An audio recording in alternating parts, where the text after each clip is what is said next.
Hello friends, and welcome back to my channel. If you're new here, hey, my name is Kailin and I post videos mainly about eating disorder recovery and intuitive eating.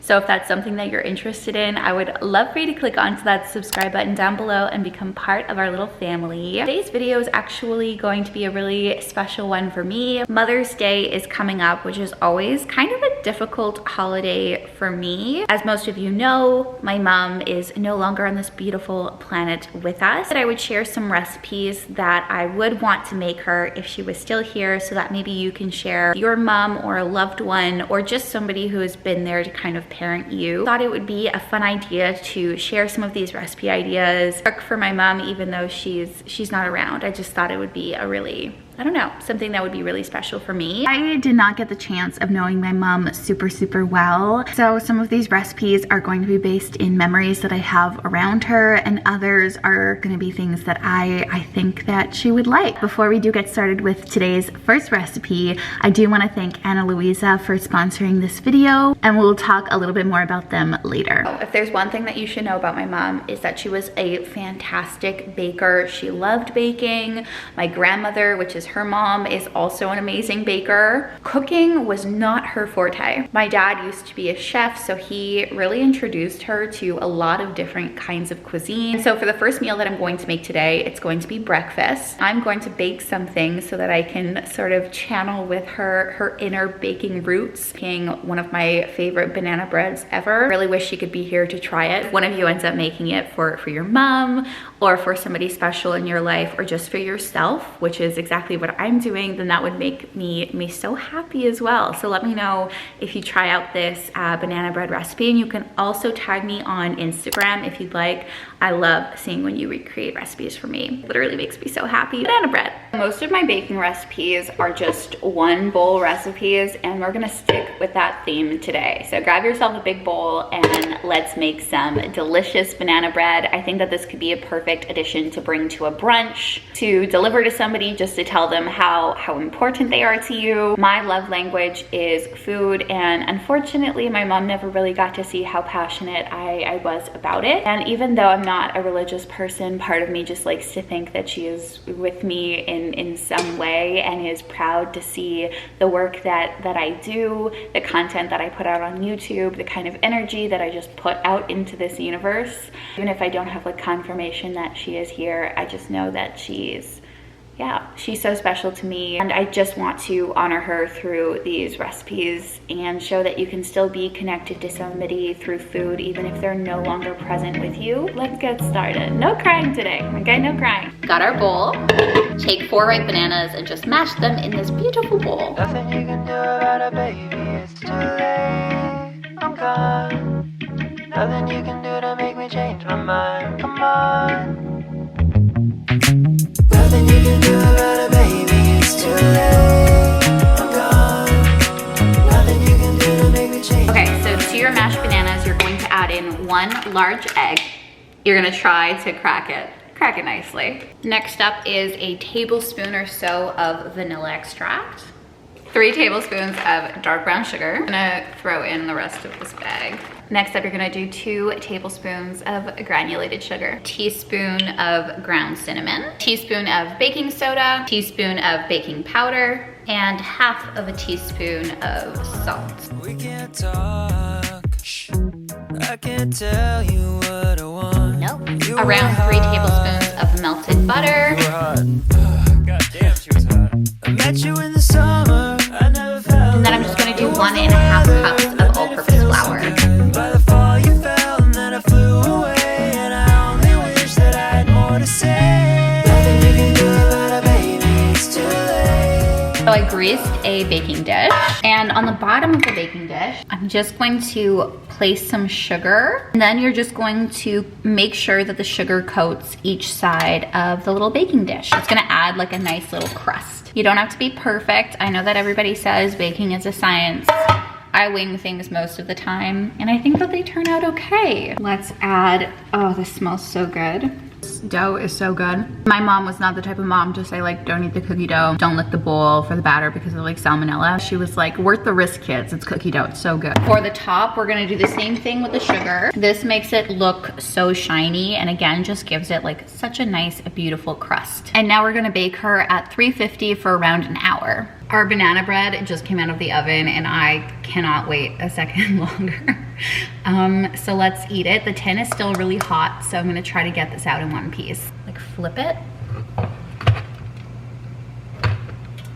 Nice. I don't think, can you guys like see the steam off of this banana bread? The edge is one of my favorite pieces, so, oh, so soft and pillowy. I swear this is the only banana bread recipe that you need. Wow. So if you don't know how to jazz up Mother's Day, whether that's for your mom or somebody else special in your life, I think that baking is the way to somebody's heart, outside of jewelry. Okay, you wanna get to my heart, jewelry is the way to get there, so is baking and food.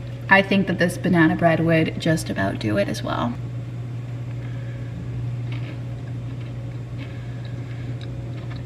It literally doesn't get better than this. 10 on 10.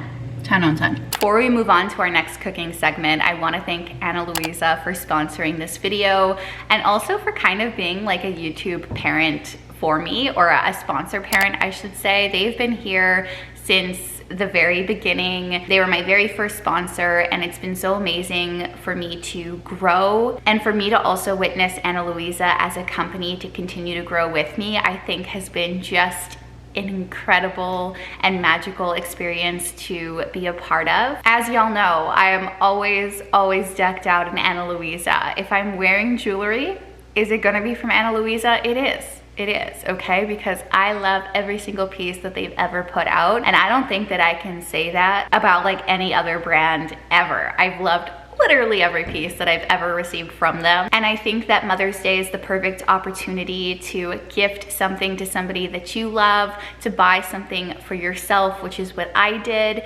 The pieces that I really wanted to focus on were pieces that kind of reminded me of my mom. My mom did love jewelry. My dad would buy my mom jewelry all the time. And so it makes me feel amazing to be able to share that connection with her, you know, through ways that I can physically express myself, and then also through the food that I'm going to be making today. I think that it's so important to continue to be in touch with the women and the powerful women in your life, or parental figures that you might have, or role models, to connect with them even when they're no longer with us. I think wearing pieces of my mom's jewelry, or jewelry that reminds me of her, is a very powerful way that I personally feel connected to her. A lot of her jewelry pieces are very old and falling apart.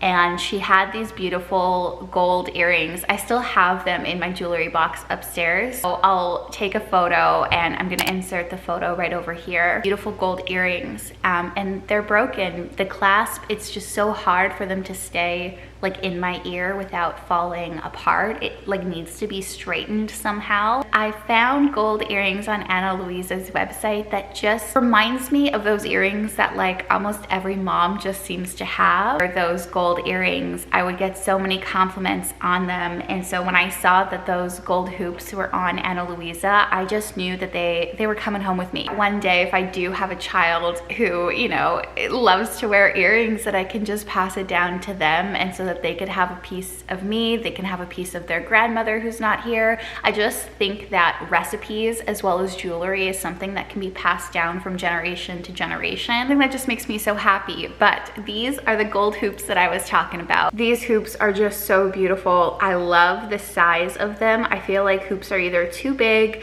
or too small, and these are literally the perfect size. And I think that these are my new staple earrings. I've been wearing them all week. These earrings don't belong to my mom. They just remind me so much of her because of the gold, because of the hoop, because of the earrings that I have upstairs in my jewelry box. It's just, it makes me feel so special. I just love things that remind me of her. The next jewelry piece that I love, and I think would actually be like a very sweet gift to give to somebody else, is this forget-me-not necklace.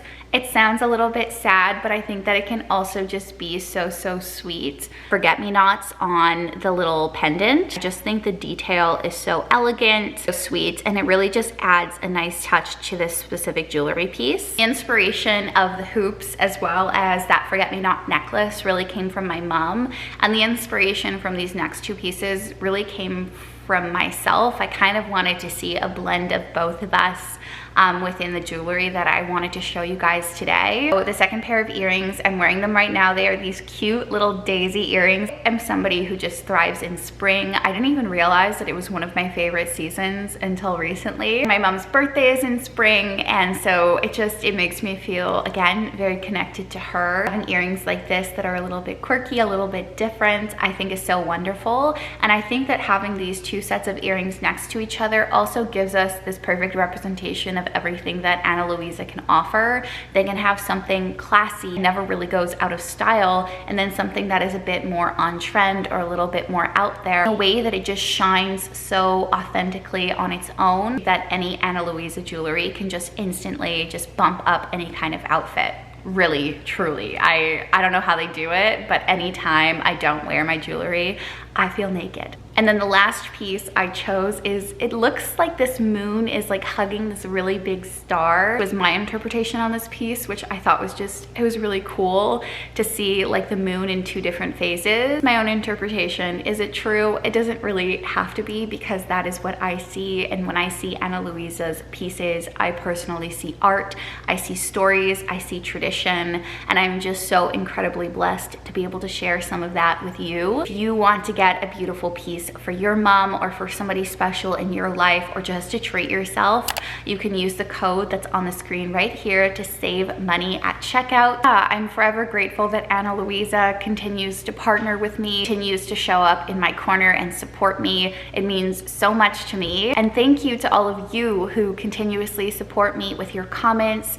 your kind messages, for shopping through my link, whatever it is that you do. Just you being here is enough, but I just want to thank you from the bottom of my heart that your engagement, your words, your kindness means so much to me. I decide which earrings I'm gonna wear, so I guess you're gonna see in the next clip. All right, so I chose the hoops because I'm in love with them, but this next recipe is going to be a super quick pasta recipe. I don't know a single person out there who doesn't like pasta. A quick and easy lunch, and then for the dinner idea that I'm gonna show you later, it's gonna be a little bit more complex with a couple more steps. The dish that I've envisioned in my mind is something that's vegetarian with some cream and cheese, a little bit of like tomato sauce. I just wanted to hit so hard that somebody is like, I need seconds right now. Some rotini cooking over here, and to this pan I'm just going to set it at like a medium heat, and I'm just going to throw in probably a tablespoon or so of butter, and then we're going to do 3 cloves of garlic and around 1/4 of a Spanish onion. Once these bad boys make the whole house smell delicious, you're just going to add in some bell pepper and mushroom, and you could just add in whatever veg you like or the person that you're cooking for likes.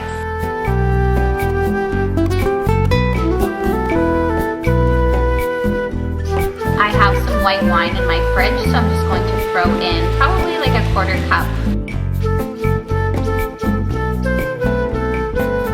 Then I'm going to add in 200 milliliters of whipping cream and also a heaped spoonful of tomato sauce. You can use any tomato sauce that you like. Parmesan, 1/2 cup.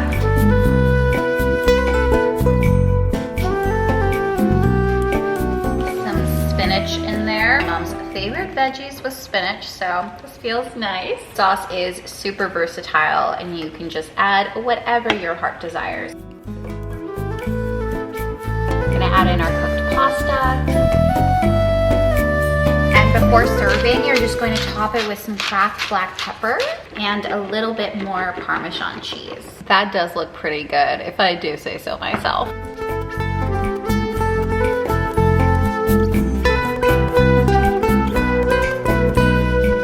I am very afraid of burning the roof of my mouth right now, but it's too good to not enjoy. Got a little bite of everything on there. It's just dripping. Oh my goodness. This is another 10 on 10. Cheesy, it's creamy, it's easy, it's fast. Also, if you're somebody who thinks that you can't cook, this is like a foolproof recipe. If you add a little bit too much cream, if you add a little bit too much cheese, it all really ends up just working itself out. This is so good.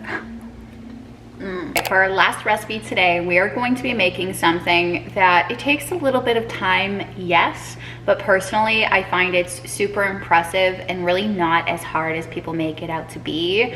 And so we are going to be making some homemade soup and some bread. If you've never made either of these foods before, it's okay. I promise you, don't overcomplicate it. If you're feeling stressed, that's definitely going to show in your baking and in your cooking in general. Try to let go, take it easy, have some fun. If it doesn't turn out, well then we've got a good story to share with people, which I think is wonderful. But I'm going to be making one of my favorite soups and a bread recipe that I also really wish I could share with my mom. And so I'm going to be making a leek and potato soup as well as Andrew's famous bread balls. So let's make those. And I'm calling this recipe a soup for two. In case you want to make a meal just like for you and your mom or something like that, or for anybody. It doesn't have to be your mom. It could be for yourself like I'm doing in this video. It could be for your partner, for anybody that you are thankful for or that you want to show some extra love to. The soup, listen, you leave it on its own. It like is this independent thing. Let's get started. All of the written recipes are going to be linked down below, by the way. While I make this super easy soup, I thought that I would do a little segment in this video of pieces of advice that I have for my younger self. I know Mother's Day can be really hard, and something that I see so many people post on Mother's Day, you know, is little tidbits and advice from their mom. And part of me really feels like FOMO about this, and it makes me feel sad. And so if you're somebody who doesn't really have like anybody to celebrate this holiday with, you can celebrate it with me. Add in 2 leeks. Make sure to not use the dark green part, just the white part at the base and a little bit of that light green. And you're going to add that into your butter right now. I should say that I'm going to do that. But anyway, let's give some advice if you're feeling a little bit left out. The ability to show your emotions is a strength. It is not a weakness to cry. It's not a weakness to feel things deeply. In fact, personally, I think that that is a superpower. So if you are somebody who has ever been told that you are too sensitive, you're allowed to feel things, okay? Crying is very therapeutic, and I wish somebody would have told me that earlier on in my life. If your relationship with anybody has to be a secret, that's not a relationship for you, okay? Specifically for teenage Kailin. But if anybody doesn't want to shout from the rooftops, you know, that they're with you, that they're in love with you, then what's the point of being with them? You know what I mean? Like, I don't know. And obviously I'm talking about somebody that you clearly want to be in a relationship with too, of course. So if they want to keep you a dirty little secret, bye-bye to them. This one I hear a lot, and I think that it's so true, but nobody else is in charge of your happiness. Life is unfair, but life can still be really good. And so even if you were dealt a really shitty hand, we can admit that that sucks, but we can also admit that there are some things that we can do in order to pursue happiness, even if they're hard. For example, therapy. I know a lot of people don't want to go to therapy, don't want to do the heavy hitting, but it's worth it. And I'm not all about toxic positivity by any means. Like, I think that there is a thing as being like toxically positive or trying to turn everything into this happy thing. And that's not what I mean. But if we're unhappy every single day we wake up and we don't do anything about our environment and we don't change anything, then how are we gonna get happy? Okay, your happiness is partly, I should say, in your control. These leeks smell so good.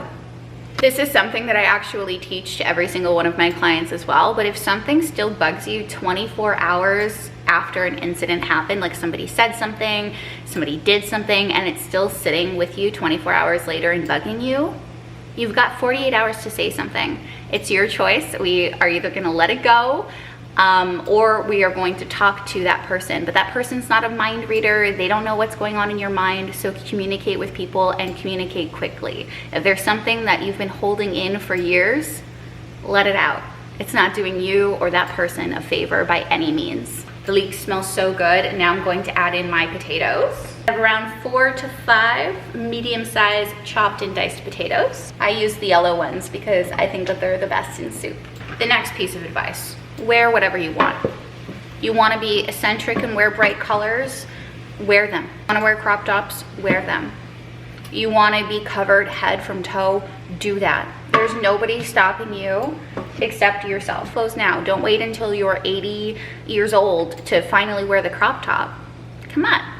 We don't even know what's gonna be in style when we're 80. Life, I mean, the whole thing of like life being a gift and all of that kind of like woohoo stuff. I know it sounds crazy, but like getting old is a privilege that not everybody gets. So if you're getting gray hair, you're getting wrinkles, you know, whatever might be changing in that beautiful body of yours. Maybe you're gaining weight, maybe you don't fully recognize your body when you look in the mirror. This is all part of the gift of life that we should feel shame over. It's not something that we need a procedure to change or to cover up. You are fine just as you are. This might be a weird reminder, breathe.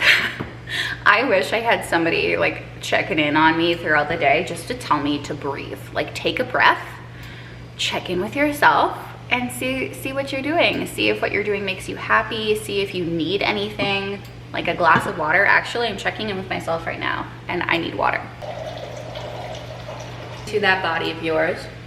Another reminder is that there's no pride in restriction. Okay, there's just no pride in that at all. Have the ability to be able to laugh at yourself. If you fall down in the middle of the sidewalk and like you think everybody is laughing at you and pointing at you or whatever, you get that like hit of embarrassment. Remind yourself that something is only embarrassing if you let it. And so I decided that there are some things that are just not embarrassing anymore. I get my period or my period leaks through my pants, not embarrassing. Why would I be embarrassed about something that is so natural? Just saying. Speaking of choosing things, choose your friends wisely. Your friends are supposed to make you feel good about yourself. They're not supposed to make you feel bad about who you are, your personality, the things that you like, the food that you eat. Friends are not supposed to make you feel bad. Just not it. Typically for the soup, I use chicken or veggie broth, but I have beef in my fridge, so that's what we're gonna use. But I'm just going to cover the leeks and potatoes with our broth. You can easily double this recipe, by the way, if you're cooking for more than 2 people. Another piece of advice that I would have for you is that time is going to pass anyway. So if you realize that you want to be a doctor when you're 30, those 10 years of education or whatever, like, it's going to pass anyway. Those 10 years, at some point you're going to be 40. You can either be 40 and a doctor because that's what you want to be, or you can be 40 and still not living out your dreams because you think that you're too old. You are never too old for anything, okay? And if you want something, it's not too late. I hear this all the time, especially from people who are in their 20s, and I've heard this from myself of, oh, it's too late to go back to school. Why? I'm 26. Too late based on whose blueprint other than mine, you know? So just some food for thought. But we are going to let our soup sit until all of the veggies are super nice and soft, and then we're gonna add a couple of things to it after. However, in the broth, I'm going to add in 2 bay leaves that I'm gonna take out before I blend the soup later on. And now we're gonna move on to the final recipe, the pièce de résistance, the bread. So when it comes to bread, people are often very intimidated, and personally I think it's the yeast and also like the idea of kneading bread that makes people super intimidated. And so today I have a no knead bread recipe for you. My recipe book out of this bad boy right here. And I'm going to write down the recipe down below. And I decided to use a recipe book because, again, it really reminds me of tradition, and it also reminds me of my mom. She was somebody who wrote down her recipes for her like desserts on these little cue cards, and she kept them in this little box. And my sister has those recipes now. She loves baking even more than I do. I thought I would embody my inner mom and make some bread to go along with dinner. All right, so this recipe is only 4 ingredients. So even if you've never made bread before, even if you're not a baker, it'd be a fun recipe to branch out and try something new. I've actually never made this recipe before. So I'm telling myself it's foolproof before actually even doing it. So there's fun stuff there. We've got our bowl, and the first thing that we have to do is activate our yeast, which is really not as intimidating as it sounds. So you're gonna want 3 cups of lukewarm water. So basically water you can put your finger in. It feels warm, it doesn't feel like ouch hot or anything like that. The reason that you don't want to put very hot water in with your yeast is that yeast is a live thing, okay? And you don't want to kill it with that hot water. I'm using bread machine yeast, but you can just use kind of any instant yeast. Use whatever yeast you want, okay? Sprinkle a tablespoon and a half of yeast. That's what this recipe calls for. To your bowl of lukewarm water. Don't use a small bowl, use a big bowl. Now you're just gonna let that bloom for a moment, and we're gonna get our flour and our salt. That mixture for probably like 5 minutes. Just give it a little bit of time. I'm gonna add in a tablespoon of salt. I also just realized that this recipe yields like 3 to 4 loaves of bread. I was wondering why the measurements seemed off. That's fine because I can freeze some as well.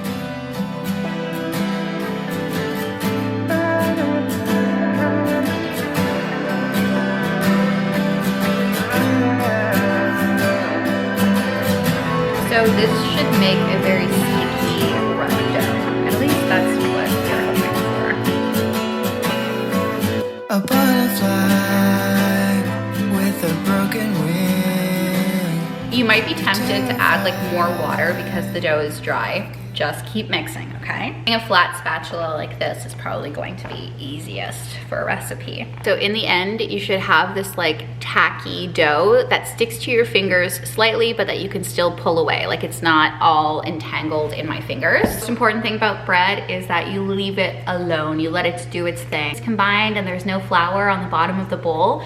Just leave it, and you're going to cover it with a tea towel for around 2 hours at room temperature, and then we're going to stick it in the fridge to let it rise a little bit longer as well. Dinner that we prepped in like, what, 20 minutes or so? Like really not a lot of time at all. When you take into consideration that you're gonna be like peeling some things, chopping some things up, and measuring, that's all that you're gonna do. That's all you're gonna do. And then when dinner comes around later today, I'm gonna show you how to put everything together. I'll probably be cozy in my pajamas by that time, so I guess we'll just have to wait and see. Hi friends, it's a bit later and I'm a hungry girl, so let's get that last meal all nice and ready so that we can chow down on it. Amazing, I left it on the counter like I said and then stuck it in the fridge. And now we're going to bake some of it. I'm not gonna bake all of it because I like fresh bread, so you can keep this in the fridge or you can bake some and freeze some. Do whatever your heart desires, but I'm just going to put this in a little dish, make it easy for myself. Just going to butter a dish. Just gonna grab some dough. Oh my goodness, I've literally never made bread just like this, so this is fun. And I'm just going to pop it in my pan. For like a rustic loaf with the bread. So there she is. My oven has a steam bake option, and so that's what I'm going to be using, which is basically like you put a little bit of water at the base of your oven in this little majigger that's there. It's all good if you just have a regular convection oven. Taking like an oven safe dish and just putting in like a cup, maybe 2 cups of water or so, like on the base of your oven. Try to have like a long dish, that would be preferable. And just while your oven's preheating, let that water do its own thing and just steam up. And then when your oven is preheated, you're just going to shove your bread in there for like 25 minutes or so until it's all cooked. The prettiest? No, but again, we're trying rustic, and if it doesn't work, I'm sure it's still gonna taste so good. This soup is actually, it's like so easy. So remove the bay leaves, take some of that whipping cream from earlier before, probably like 1/3 of a cup or so. And then using an immersion blender, I'm just going to mix it all together. You can also just shove this in a blender if you have one.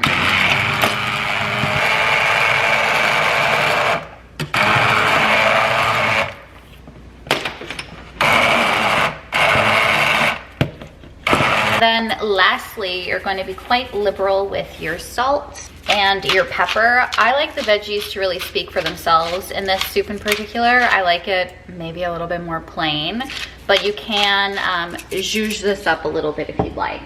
Okay, like just imagine this is brought out to you. Does this not look like it took so much time and energy when in reality, it was super easy? Look at how good our soup looks. I just topped it with some dried parsley and a little bit more whipping cream. And over here we have our rustic bread. Listen to this. And like, it was so easy to make with some butter on the side. The taste is the most important thing. Even though this meal looks really fancy, it's so easy and delicious. but I'm probably most excited for our bread. And I'm just gonna like rip a piece off. Look at how good this looks. And I literally just like lumped it in the container. So, ow, fuck, that's hot. If I can do this, you can do this, okay? Gonna dip a little bit of it in the soup as well. Bon appetit. This bread is so good. It's so simple, so you can do a lot to jazz it up, but like, wow, could eat this bread all day, it's so good. That's gonna be it for today's video. I really hope you liked the 3 recipes that I showcased. Them are overly complicated and all super easy to whip up before Mother's Day. And another big thank you to Ana Luisa for sponsoring this video. You can check out all of the information in the description box down below, as well as a discount code if you're looking to treat yourself or somebody else. But make sure to do something kind for yourself today, okay? Okay, bye friends.